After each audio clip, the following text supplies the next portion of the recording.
Loneliness is not about your relationship with other people. It's about your relationship with God. Anyway, I was really lonely and I wanted that fellowship that they had. And I wanted to drink because they were drinking with me. So I called up the counselor at the treatment center because I didn't have any people in my life yet. And I said, I want to drink. And he said, why? And I said, well, I'm watching this movie and there's these women drinking. And it just triggered me. And he said, honey, you're not triggered. He said, and you don't really want to drink. What you really want is the fellowship. When the craving hits, what are you actually hungry for? I'm your host, Colleen with Karen Lindsley. In this third episode of the series, A Fearlessly Feral Life, we get practical. Willingness, boundaries, and the difference between a trigger and a longing for belonging. These are all things we talk about, including family dynamics, codependency, and the courage to choose community and peace over addiction. Thanks for joining us.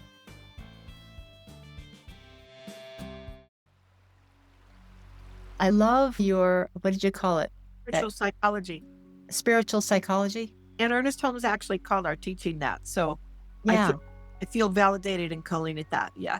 I love the expansiveness of that right now because the problems seem overwhelmingly huge in many levels, in many ways right now.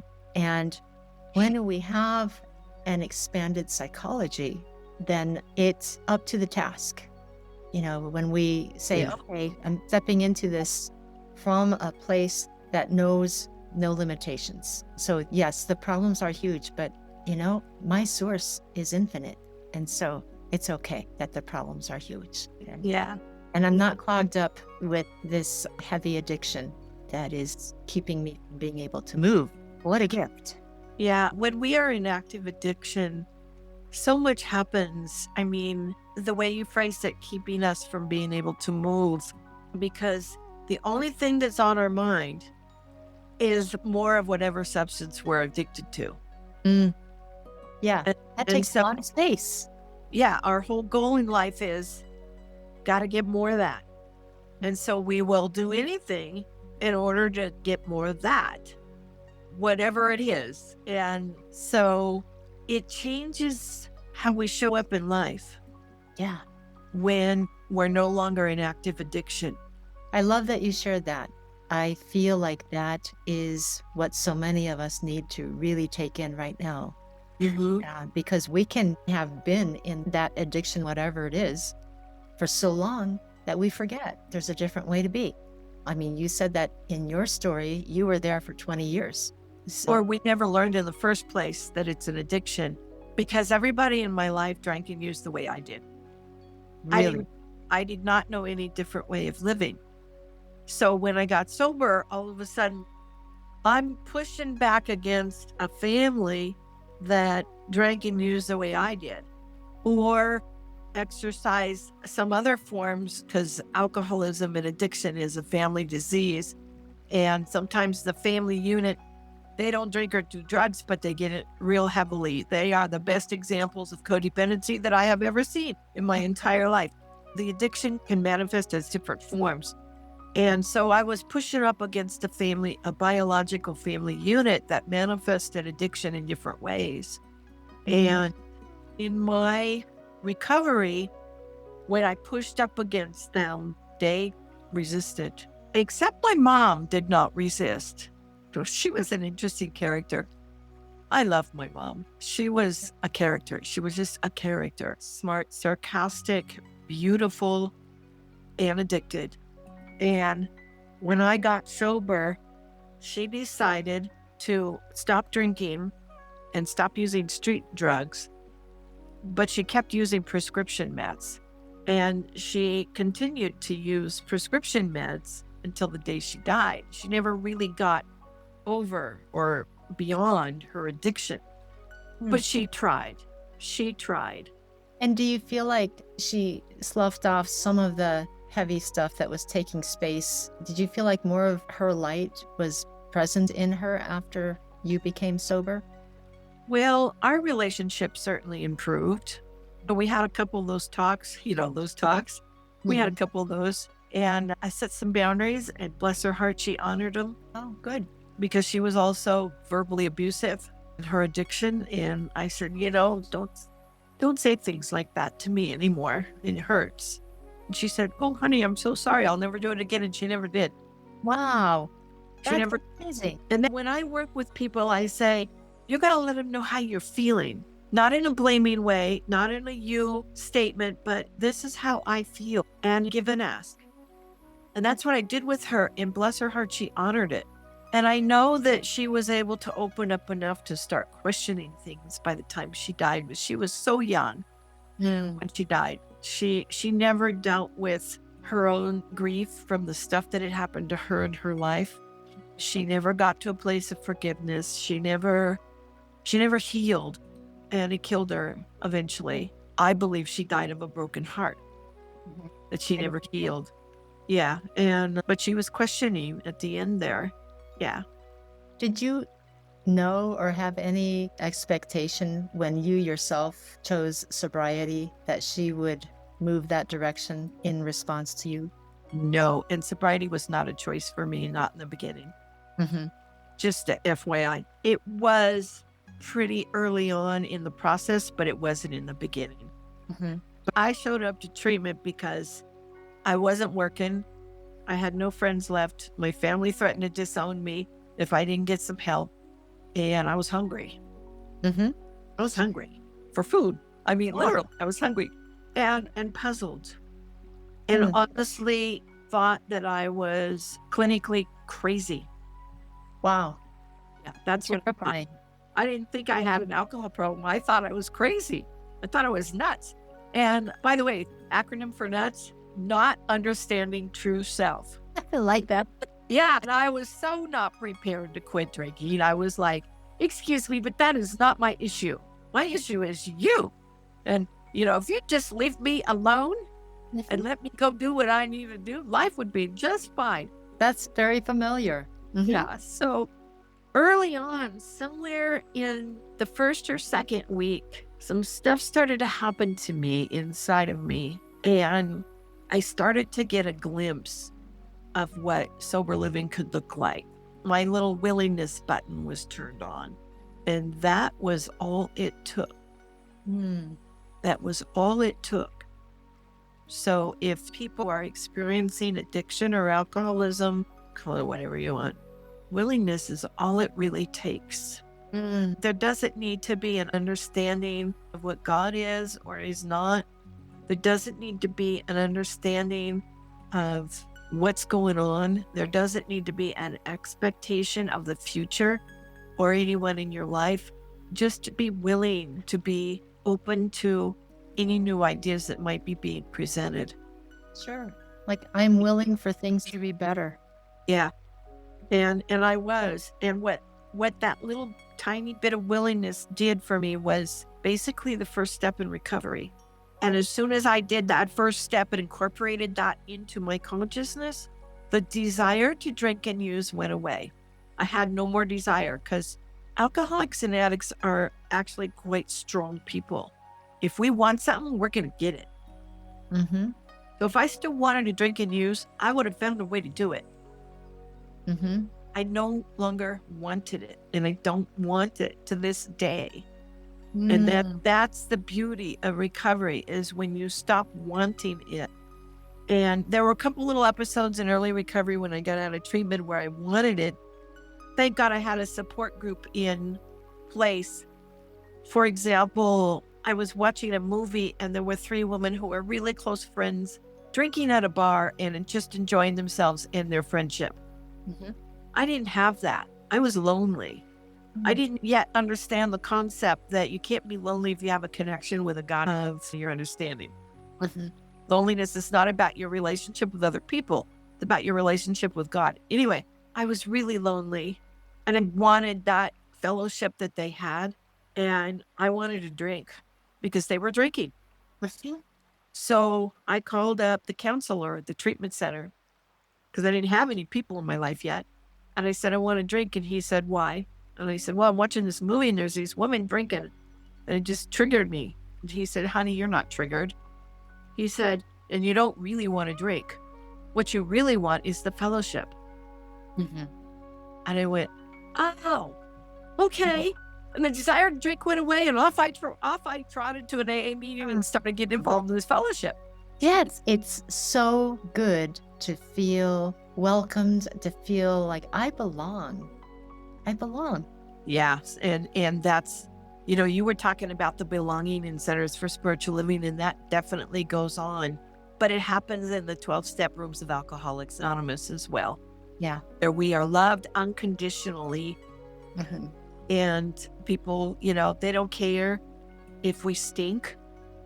They don't care if we're trembling so bad that they give us a cup of coffee and they only fill it up halfway so we don't spill our coffee. Mm-hmm. They don't care about our past. They don't care if we're fresh out of prison with a felony record. They don't care about any of that. They just want us to get into recovery. Yes. That's all they want. So the person that each one is can just be who they are. Yes. Yeah. Well, I'm so glad that you made that choice way back when, and that you stayed the course. You did call the counselor when you were feeling what you thought was a desire to drink, and that you was wise enough to say, nope, that's the story. The truth is, you just want to feel like you belong.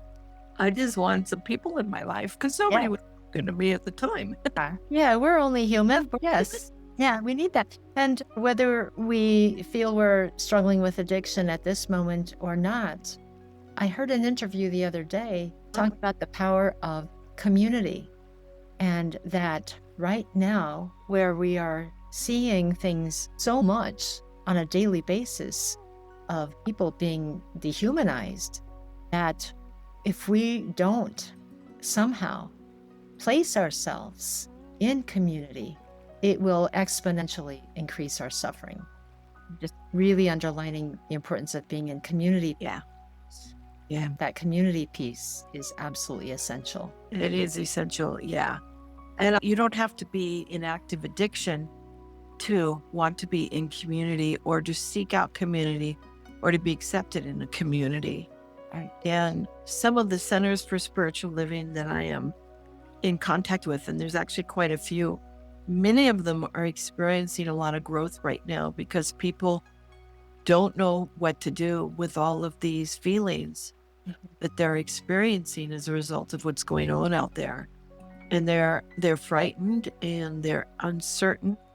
And you talked about reactivity. Yeah, they're reactive and all that stuff. And so they're coming into the churches and they're getting some relief there. That's wonderful. I know there are a lot of people who have a stereotype of churchy people equal, something negative to them. And so they just won't go. They'd rather be taken to the hospital than go to an AA meeting. And it saddens me to witness this. And I hope that somehow, maybe through this podcast in any which way we can just turn the light on and turn the lantern up a little bit to say it's okay to be human, And this is part of the human experience. When scary things happen, we feel scared. That's all. Yep. And sometimes I may be a brave person to help someone who feels scared. And the next time I could be the scared person and someone else is brave for me. And that's a blessing to be on either side, giving or receiving. Yes, it is. Yeah. And that's all.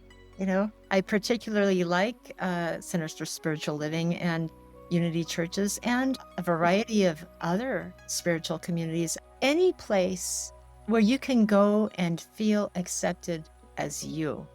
And there's no pressure to change who you are, anything about you. You can just go and relax. That's a good place to be in these times. Whatever it looks like. It could be spiritual, not spiritual. There's a wisdom there also. And I feel like the more we can feel into what our bodies are feeling, the better off we are, because we'll find ourselves in some situations where, I can be here, but I don't like what they're doing. It doesn't feel good. My stomach is a little bit of a quease here, or feeling a little tense. Well, we can listen to our bodies and say, oh, yeah, it would be good to be with people, but not these people. Yeah. And our bodies are very wise, and we can trust those messages and hopefully listen to them. Yeah. Yeah. And then if we're with people who are like, yeah, we like to listen to our bodies too, all the better. We can get together and listen to our bodies together. Yeah. Or learn a little bit more and, and just have more space for grace. Yeah. It's a really good thing. So let's see, you were sharing your first book. Okay. Second was the autobiography. I don't need to talk about that anymore. It's there. It's available on Amazon or through me, a print copy anyway. Digital, you have to go to Amazon. But this first book, New Thought Journey Through the 12 Steps, just today, I started writing a revised, expanded second edition of this book because it's been out for 10 years now. Oh, yeah. So wow. Almost 11. So just today, so this is hot off the press, guys.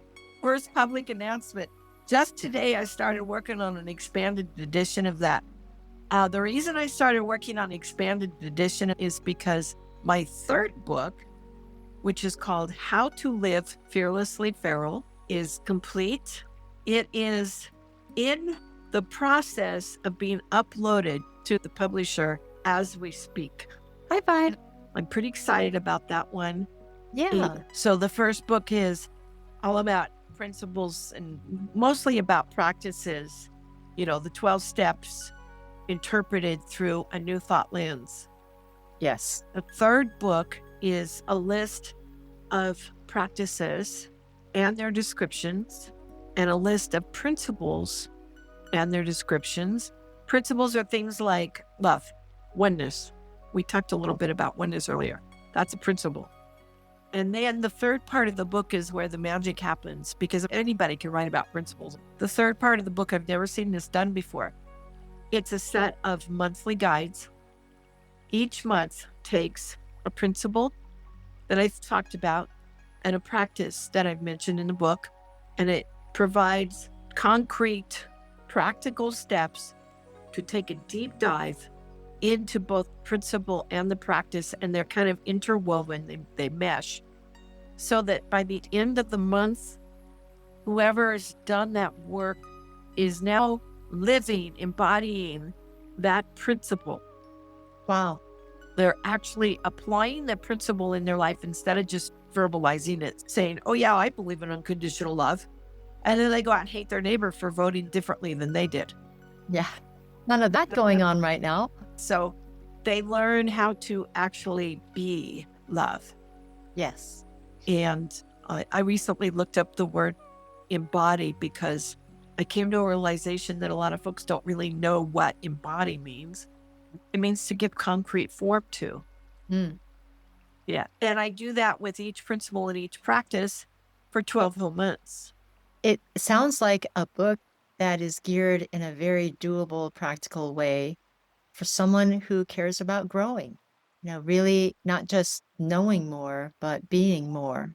Being more. In their lives, in their relationships. I think it's more about someone who, not just about growing all the way, it will have that effect, but it's about being happier in life, living even more successfully than one already lives. Yeah. And I guess growing's a part of that. But so many people get activated by the word growth because then they think, well, am I a little kid? Am I immature? Do I not? Yeah. So I try to clarify that. No, it means you're just fine where you're at. Mm-hmm. And there's more. Yeah, maybe it would be more clear if I had said growing in our experience of this thing called life, to grow in my experience of happiness, as you were saying. That might feel more comfortable for me than, if you said, well, hey, you need to grow. Here, read my book.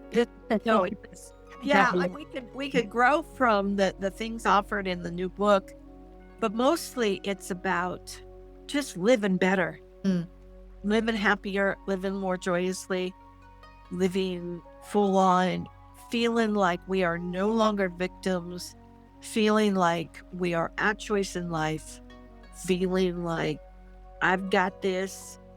And I think in these times, most important of all, being able to live at peace, no matter how much unlike peace is going on out there in the world. Yeah. Yeah. Yeah. Being the eye of the hurricane. Yeah. That's it. Yeah. Yeah. As you're describing your new book, I love the metaphor of food. So it sounds like you've invited me for dinner, and there's a really nice table set and candlelight, whatnot, everything is set. And so you say, okay, here's the noodles. My mom used to love noodles. And you use the best ingredients, and these are really special noodles, and I hand crank them, and here they are.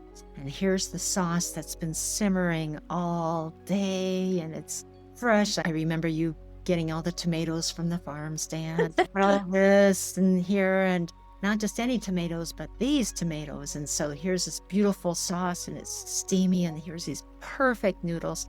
And then here's this big bowl in front of me. And you say, okay, all you need to do is put whatever noodles you'd like in the bowl, and here's the sauce. And all you need to do is put it together and enjoy. It's so simple. So I don't know, of course, maybe I'm a little hungry right now, but it sounds like you've given us all the ingredients to have a delicious experience through this book. Everything that we need is there. Yes. Yeah. Yeah. The perfect analogy. Yeah. Perfect. Yep.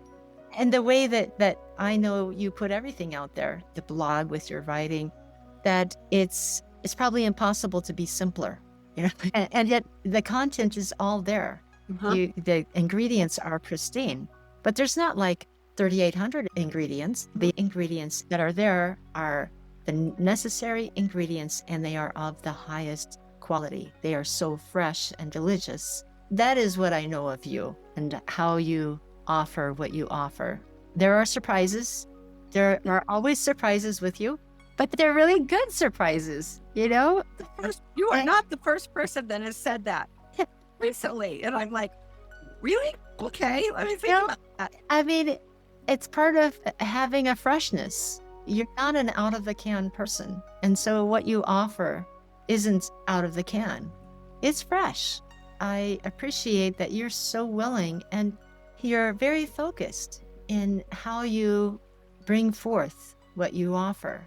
It's very, very purposeful. There is a focus, and something interesting that I've noticed about you that I feel is kind of unique, and I find it inspiring. If it's not your time to do something, you don't do it. And there are not a lot of people who move that way. A lot of us will say, oh, I do this every week, and I don't feel like doing it this week, but I'm just going to do it anyway. It's ingrained in us. We do this. This is who I am. This is what I do. But that is a story, after all. Who we are is not what we do. And so I love how you embody as a human in this life. If you feel like, yeah, I've got a blog, but you know what? I don't feel like it's my time to write in the blog right now. I'm hibernating. Yeah, I think I remember you saying that once. Oh, yeah. And I'm like, oh, wow, you mean I don't have to write in my blog every week? Oh, well, she's had a blog longer than me, and she doesn't do it every week. So. I don't do a podcast every week either. I'm like, oh, I don't feel like it right now. Nothing's coming out. And so I'm not going to do it. Yep. Yeah. I mean, it's not to say, oh, I need an excuse to be lazy. That's not what we're talking about. This time that we are living in is calling for the highest and the best that we can offer from being our fullest self. Yeah. And I like that you do that. Well, thank you. It inspires me to be more that way myself. Oh, good. So I would like it if you gave everybody permission to be that way also.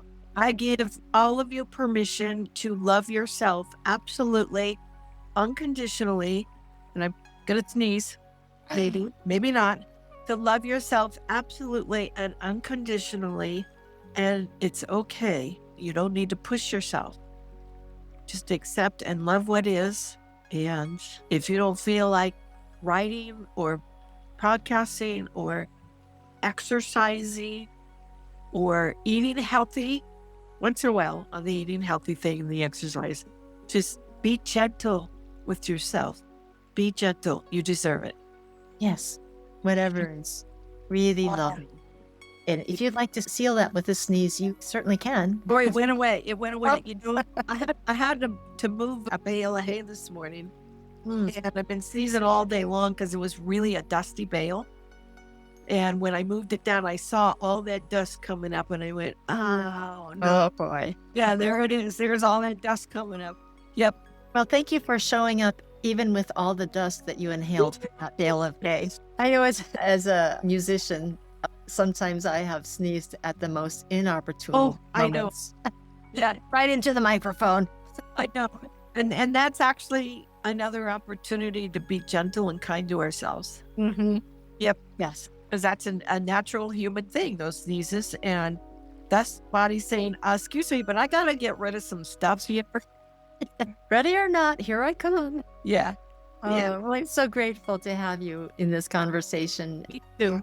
There's so many things that I'd love to talk about in the future with you. One of those, you were over, I think you were having lunch with us a while back, and you mentioned something that I thought, oh, that feels like it would be so helpful for so many of us right now. And I think it had something to do with codependency and how that affects the way we navigate through the kind of times that we've been having. I don't know if I'm remembering that quite right, but you said it in such a way, and I said, oh, wow, that's something that I haven't heard a lot of. And I'm sure that many of us are being affected in ways that we're not aware of.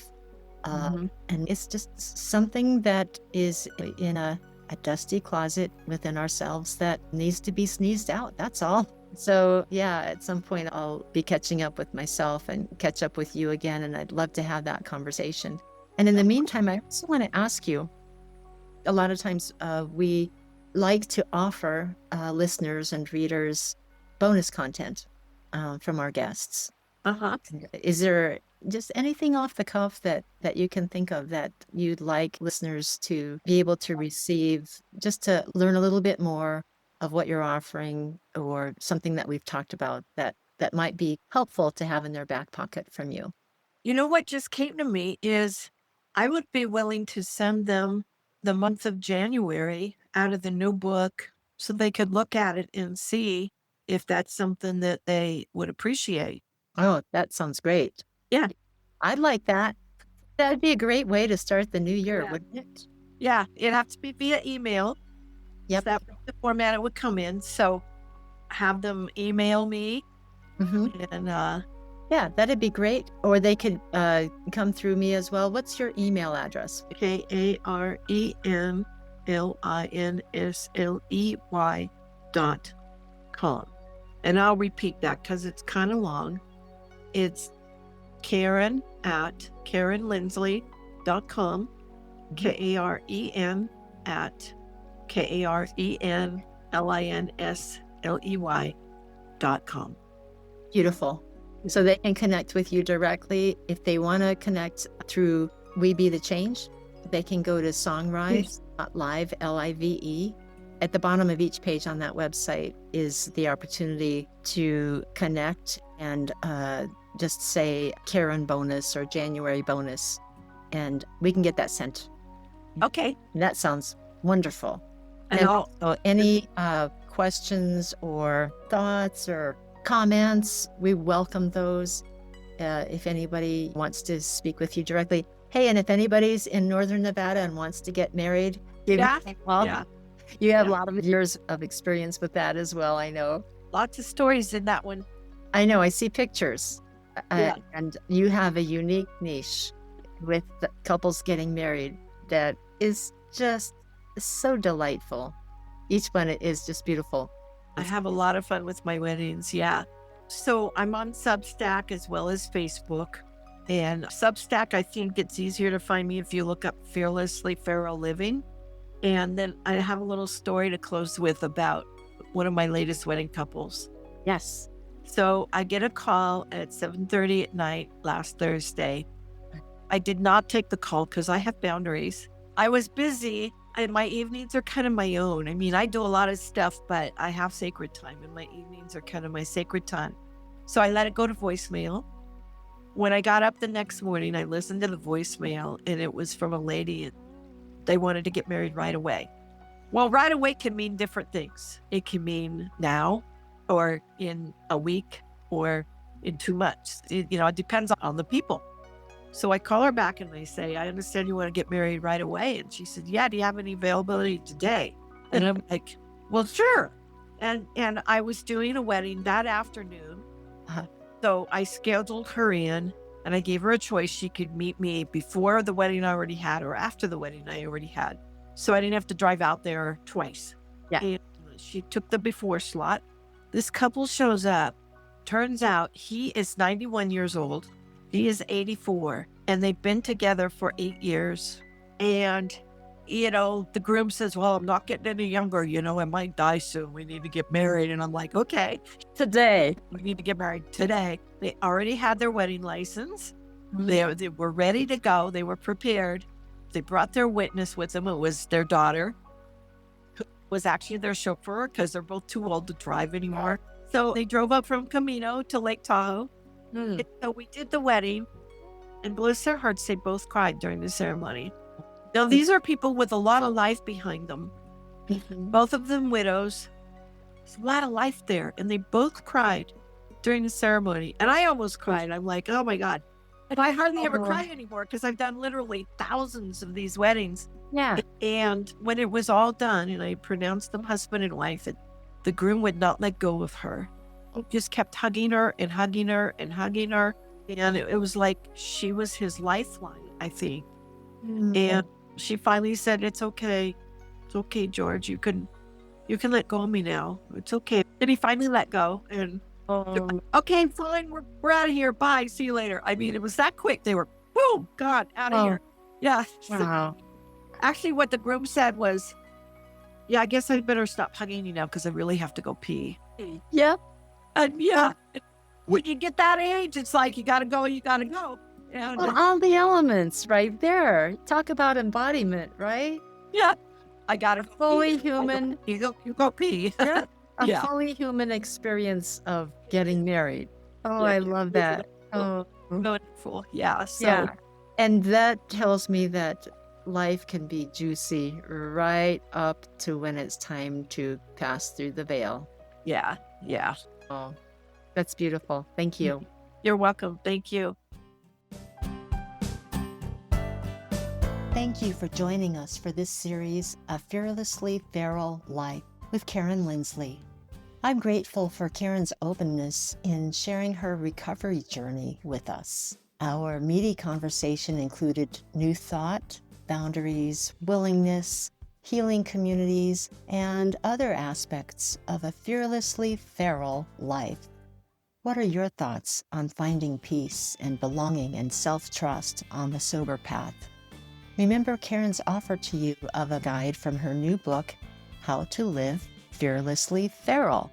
And you can also receive in your inbox your free guide, Out of Your Head into Your Light, by just typing GIFTS on the simple form at the bottom of any page on SongRise.live, SongRise.live.